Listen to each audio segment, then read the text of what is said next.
Hey guys, still here and welcome back to Wargame. Today I have a Wargame match that's 3v3, 0 income conquest. Plungin Valley. And we are following CeCilion. Now, it's no coincidence that I'm doing this replay, because CeCilion already sent it in as a preparation for the Wargame tournament that I'm organizing. In case you haven't seen the details about that yet, click on the link down below in the description and you're going to get taken to the appropriate video where I outline what sort of a tournament it's going to be, when it's going to start, how it's going to run, and all the rules and regulations provided to it. Now, what you need to know about this tournament is that it is a 3v3. It is any map that Blue 4 chooses, and more importantly, you have no income.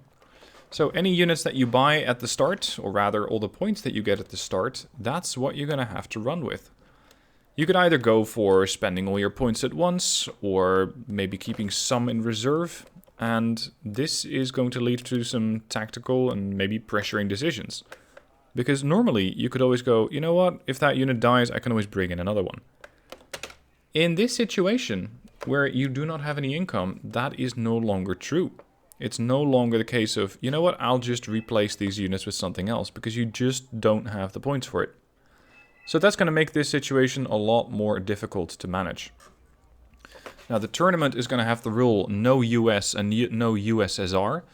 The team on Red 4 currently, I think, is not aware of a tournament or what sort of prep they're doing.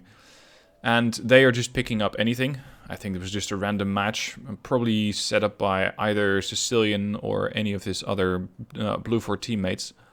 And that's why on the enemy team you will see Red 4 units, you will see coalitions, all the stuff that in the tournament is not permitted. And again, more on the rules and regulations in the other video. Now, Plungin Valley, Conquest. You're going to have to push somewhere. But where? Usually Delta and Alpha are controlled by either red and blue, because it's the easiest to capture. And especially, I'd say Alpha is one of the harder sectors to counter-capture.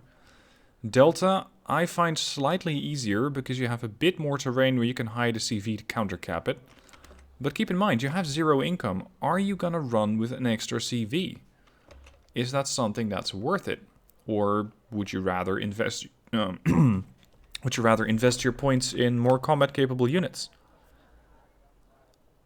Now, CeCilion is heading over to the right. He's using a UK general deck.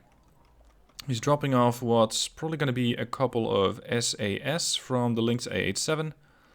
The Pumas HC1s, what is that? They're not Gurkhas, I think. Or, well, not SAS. They might be Gurkhas, in fact. Gurkhas are airborne. He's bypassing the town. Town's going to be captured by the Saxons over here. Just sporting HEGM infantry. He does not seemingly have a lot of infantry, but Santiago with Zelda, Bardelos, and Merkava 3D Bass will definitely be able to help him out here. Towards the middle, we have Merkava 3B from Minstern, Drakon, 2-5 Blazer, CV in a command infantry unit. Zeldas are dropping off anti-air and anti-ground, anti-tank units, and here we have Shayatet 13 with a couple of Asarites dropping off more infantry. Over on the left, there is not that much going on. We just have Santiago with a couple of Hammer transports. You have a lot of options about what's going to come out of that, but at least Bravo has been immediately captured by red. Foxtrot has been captured by blue, but also counter-captured by red. So immediately, red is starting to gain points. Now the Challenger 1 Mark 1 starts to take it to town against the Mi2Ts. And they shouldn't be that hard of a target for the the Charlie 1. There goes one. And the other Mi2 is not sticking around to see whether that Challenger can shoot accurately again, and is immediately taking off. What was that? An AH-M8. So a reconnaissance Mi8 down. That might have blinded them for the time being. Now look at how weak this side is. All they have over here is a couple of Milan teams, and that's it. This is what you're going to see in these tactical matches. People who might seem like they have a strong front, whereas they're only protecting a place with very, very few units. And that's something that I'm also going to very much look forward to in the tournament, where people might pull bluffs. They might look like they're moving a lot of units to one side, and then maybe smoke up and maybe retreat those units. Just to give the mirage of, you know what, I got a lot of units here, you'd better not attack. And just have those units then suddenly appear somewhere else. It's going to make for some very, very interesting matches. And I already have 16 teams signed up at the moment that I'm recording this, that is. And the new applications, the new signups for the tournament are still coming in. Now, in case you're wondering, the tournament is going to have skill levels ranging from elite players to beginners. As long as you have fun in Wargame, then please consider joining. You don't have to be an absolute expert. As long as you have fun, I'd say the game is working as intended, because this is a game, and if you're not having fun, then why are you playing? It's going to challenge you to think about different tactics, different ways of playing, different methods of using units that you might not normally have, and maybe even, well, using, let's say, Medivacs. Because normally, a unit with one infantryman surviving is not that worth saving. But if you still have a full fob, and if you cannot replace that infantry unit except for resupplying, then, oh, hold on, maybe it is worth saving them. So you might actually have a helicopter or two on standby to just pull out a very high-end infantry unit and make sure you can heal them up and then send them back out into the field. So you can also expect some more challenges in that way. Now the Gurkhas and the SAS on the right flank are trying to find out whether there is a lot hiding in these buildings over here. So they're skirmishing through the woods, encountering a couple of BMP-2s, which the Gurkhas promptly dispense with. Then the BTR-80s and the VTT-323s come in, and the Gurkhas, without really breaking much of a sweat, are just wiping out the transports all. The SAS did help out just a little bit, but outside of that, it's smooth sailing so far. Now, normally transports are not that important, but if you don't have any income, a VTT-323 is maybe not ideal, unless of course you want to bring in units on the cheap. Higher end infantry units with higher end infantry fighting vehicles could be very interesting to use. The Marder 2, for example, is normally a fantastic unit, but in a tactical gameplay it could be even more important, because it's hard to kill, it has a fairly high degree of survivability, and with that you don't have to worry about replacing it that quickly.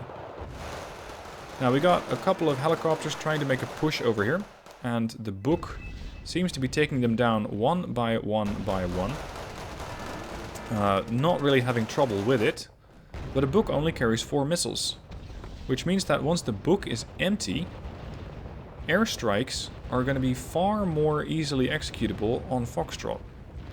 There's just this one book surviving here, and they already took out a Tunguska a bit ago. That was the Dorban LR. I didn't quite cover that, but I remember that from checking out the replay previous.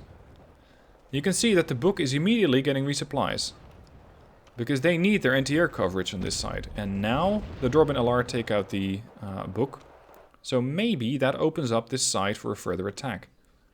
Merkava 3 Baz pushes out, finds that it's not getting shot at, and that might prompt an attack on these buildings over here. Now blue's gonna have to do something, because they are losing points, or rather, red is gaining points.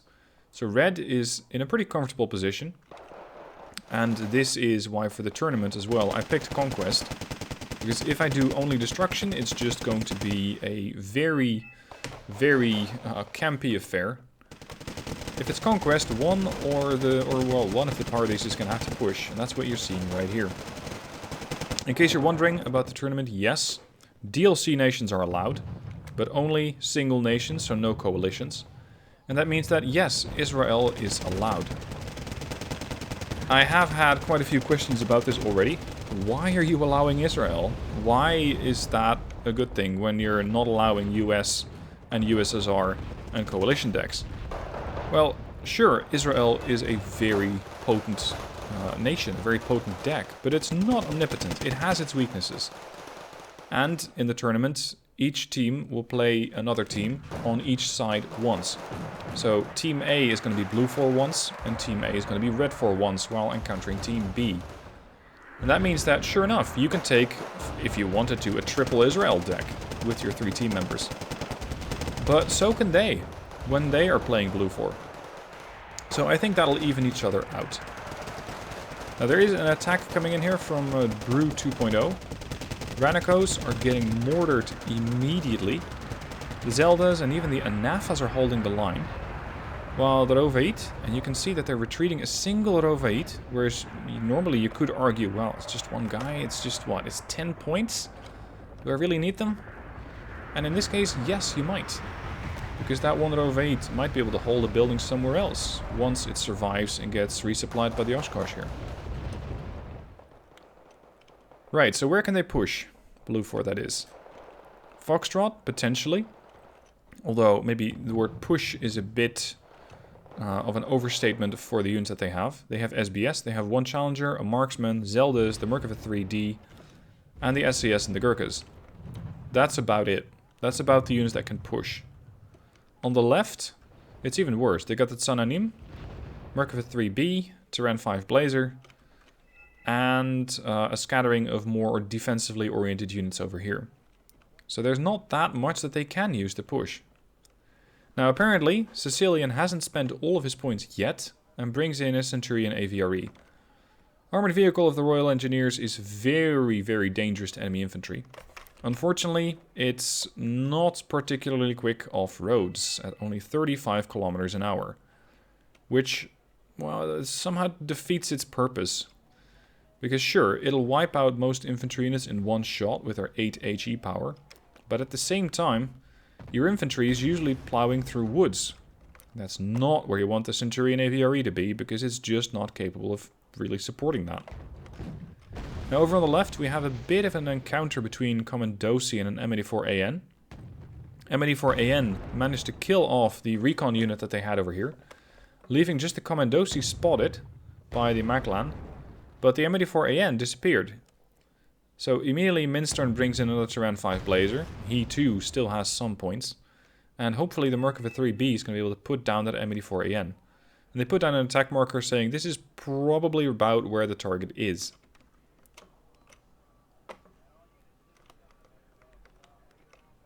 Now, there will always be a lull in the fighting, and this is it.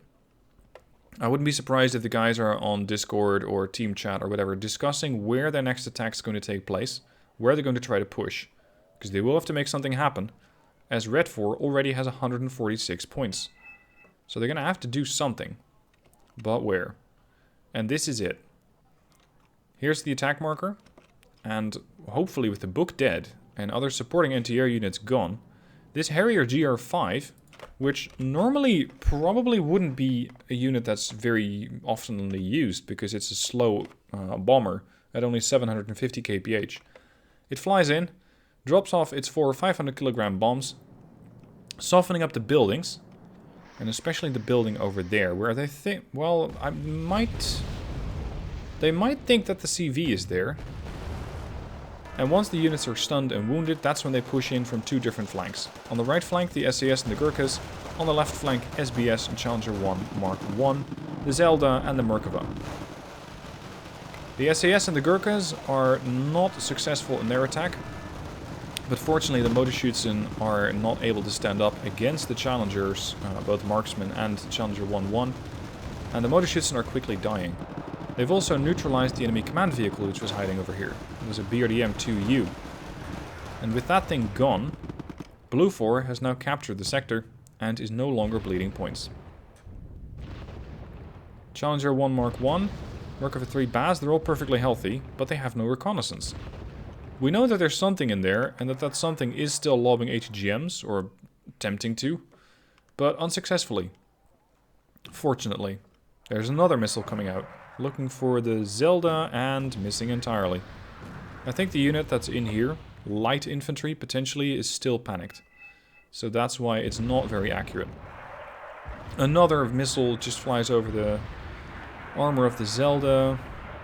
Finally they managed to hit one, but the Zelda has a load of armor, well, not a load of armor, that's the Achsarit. The Zelda only has 2 points frontal armor, but that's enough to survive, so it's not a very high-end ATGM. Mortars immediately shelling the buildings over here. A couple of Laish from Santiago and Minstern. And once again, the Harrier GR5, reloaded, flies out, does another bombing run, And now there is absolutely nothing that they can do against the Harrier, or at least nothing that they are doing. Maybe they still have the points to buy a jet, or maybe there's an anti-air unit on the way from red. But for the moment, this is a weak position. And this again is why I like the tactical games so much, the ones with the 0 income. Because yes, once you have taken out the high-end anti-air units, or well, any anti-air units for that matter, you can then make a push. And you can then temporarily use that advantage that you have. Whereas, if this was a standard income game, people might have already bought a fighter, and maybe another after their first fighter got shot down. You don't have that luxury in this type of game. You're gonna have to try and do something else. Now they stopped the bleeding. They are no longer losing points to red, but they're not gaining points either. And they still have about 16 and a half minutes left. So they still have to do something. Now in this case you can either try to go for Alpha or Bravo, or if you're feeling ambitious you can try to have the SAS walk all the way around to Charlie and neutralize their spawn. That's going to take a longer time. And since, at least at the moment, they don't have any long-range artillery, it's going to be hard to eventually hit the target over there, provided that you can find the command vehicle in Charlie. Once again, the Harrier GR5 flies out, does yet another bombing run on the buildings over here. Apparently they're still not quite sure that everything's dead over there. And once again, a bombing run strikes the industrial complex over here, wiping out or damaging any units that are still in there. But without recon, it's hard to tell what they actually bombed. And since it's Conquest, you don't get any +5, +10s, +15s, or something like that either. Now I'm going to skip ahead a little bit, speed up the time a bit, and this is where they want to push. Minstern is going to push through the mid, and they're going to try and capture the buildings over here.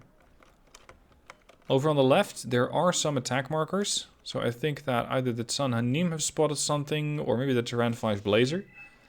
I just was not quite in time to see what that was. And red has put up a smoke screen here. I think that was a smoke screen from a Moleemann S or something to that extent. Hold on. Why are they moving their command vehicle in Alpha? There, they resecured it. And that gave blue for a whole 4 points. We're going to need something more than that. Harrier GR5 comes in again. I'm not a really big fan of this move, because 2 Colossus is, if they are full, a total of 4,800 supplies. Supplies, I would say, have doubled or even tripled in value in a game where you have no income. Because if you can capture supplies from the enemy, it just saves you the 40, 80, whatever kind of points you're capturing, to resupply.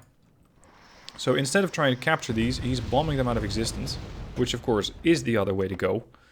Deny the enemy the ability to resupply. Explosive Lollies is trying to get his Coloss back. It's just not quite sure where it's going. There we go. Coloss captured by the SAS. And the SAS immediately take one, I think 84 from it, and bring it back with them. So that's a nice capture. And it also gives you information. It tells you that the enemy has no further units here. So maybe this position is just cleared out. But who is brave enough to go and check that theory? Over on the left, the M84AN is pushing forward, managing to kill off another... What's that? Terran 5 Blazer, I think? Conqueror is pushing forward, also getting wiped out by the Merkava and the Terran 5 Blazer together. And Explosive Lollies surrenders and leaves the game. That means that Blue 4 is now fighting a 3 versus 2. Now, I think it was Kropka who's going to be the next one. And he's going to be surrendering as well. I hope that this doesn't happen during the tournament. And I don't exactly know why they're surrendering, but I'm expecting weakness on the part of Red 4. They probably lost a lot more units than Blue 4 did, considering the amount of Blue 4 units that are still alive. There goes M. Kropka. So now Blue is fighting a 3 versus 1. Not necessarily a good thing. Because on a map like this, with a few units that you're commanding, and all the points that you might still get, as well as all the units that you might still get from your other players, you might actually be more effective in a matter like this. So now it's just a 3v1, and now they might be able to push. So let's speed it up a bit. Got the Maglans pushing forward with a group of Shaitet 13s, Zeldas, Rovaid. I think this, by the way, is the wounded Rovaid group that got resupplied at the Oshkosh, and the Oshkosh then got resupplied, I think, at the FOB. I think Minstern is just cycling his Oshkoshes between his FOB and the front line. By the way, something I noticed, they have 2 FOBs. I think in a tactical game like this, if you're not using a massive artillery, maybe just 1 FOB is enough. Because they still have 10,000 here, and they still have 16,000 here, which means that they effectively use only 6,000 supplies, plus whatever comes in the transport. So that second FOB really wasn't that necessary and could be gone without, giving you another 75 points. Now Harrier flies in again. Let's see, there's not really an anti-air response from the middle, but there is something from the left, and that is the Neva M1T. That thing has to go, but at least the Harrier did its job, and hopefully killed off the transport, or at least severely wounded and stunned them, so that the Chayotet can now run in and try and neutralize the surviving vehicles, or make it all the way to the buildings over there. Sissy Recon Group is taking a lot of fire from an Achsarit. Once these things start to take it to town to enemy infantry and it's with all of those machine guns, well, good luck stopping them. And the Chayotet are now also trying to assist. That should lead to the quick demise of the Sissy, and then their next stop is going to be over here in Alpha. We got 1 helicopter over here from Explosive Lollies, the guy who surrendered. And that is now under the command of Brew 2.0. The real question is, what is he doing with it? Where is he bringing that unit to? Is he evacing something? Is he bringing in something? It's not quite sure.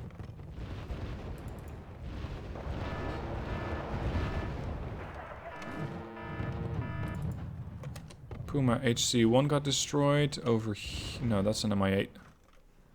Over here, I think. Harrier GR5 drops again. Because apparently this cluster of buildings is not quite empty yet.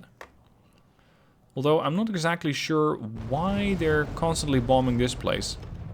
Since they're not actively operating in this area, I'd say this position does not have a great strategic value. And maybe that Harrier GR5 could be more useful somewhere else. But I would have probably done the exact same thing when I was actually playing. Because when you're playing, you're usually going, okay, what is a spot of weakness? And at least I find it difficult to sort of mentally zoom out and go, okay, is that position even required? Do I need to make an attack there? And if not, where else could I use this Harrier GR5? Now we still have some infantry units surviving over here. Commandosi. 3 groups of Commandosi. Shaitet's pushing in, Zeldas, Gavati, Rovaid. They're all trying to push here. Unfortunately, the Laish are able to assist, which quickly stuns most of the Commandosi, but since these guys are elite units, they're on their feet almost immediately. Even the Centurion Aviary is coming in now. Just look at how slowly it's crawling up. But once this thing actually fires, if it gets the opportunity to do so, it'll almost immediately wipe out a Commandosi squad. The only thing it was using now was the machine gun.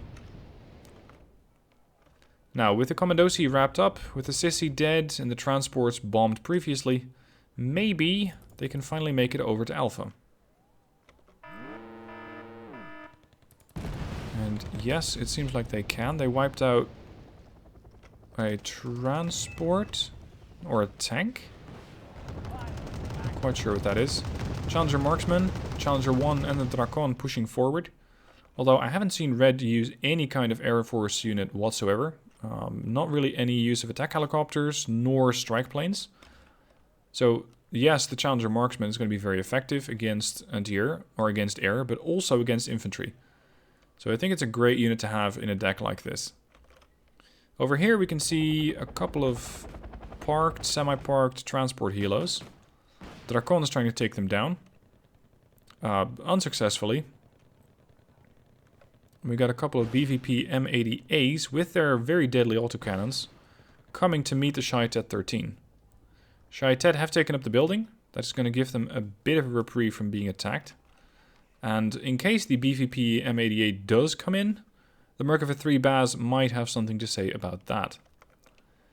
Now the real question is, do they still have enough funds to buy another command vehicle?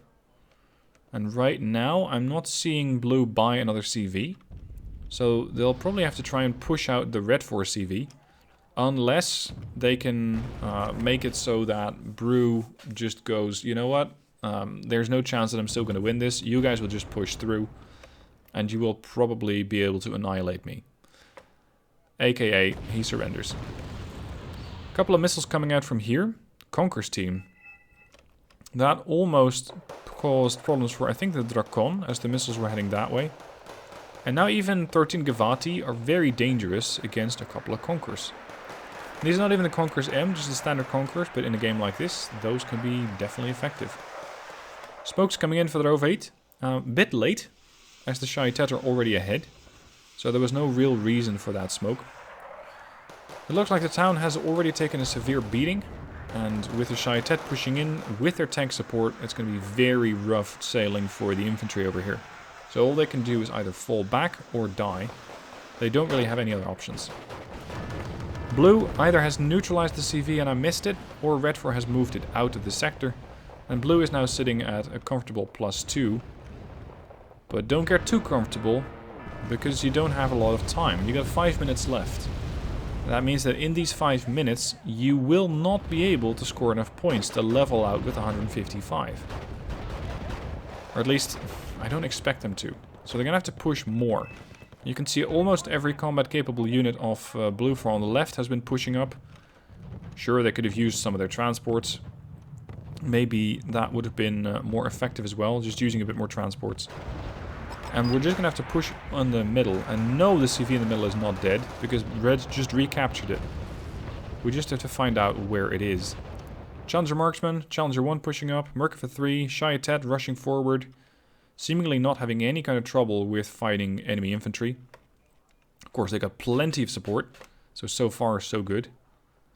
Another problem that the AVRE has, lack of fuel. Or at least with a slow, very, very slow off-road speed, it can burn its fuel very quickly without actually making a lot of headway. And that's exactly what you see happening here. The AVRE got to maneuvering a lot in these forests, relatively successfully in supporting its own infantry, but at the same time, it burned a lot of fuel in the process. Now we finally have found the command infantry. That wiped it out at the expense of 2 infantry members of the Shaitet teams. And we are now approaching Charlie. And judging by how little resistance there is, I think that Charlie is pretty poorly defended. So maybe they can just walk on in. Let's have a look. Merkava 3 is ready. The Challenger Marksman and the Drakon are standing by in case there is any further attack from the skies. There goes an anti-air unit, there goes another one, and now they're just walking into the sector. Now for the tournament, this is something you can expect, but it doesn't have to be on Plungent Valley. It can be on any map. Because the Blue 4 team gets to pick what map they fight on. This means that you could pick something as small as Plungent Valley, or as big as Straight to the Point, or any of the other 4v4 maps.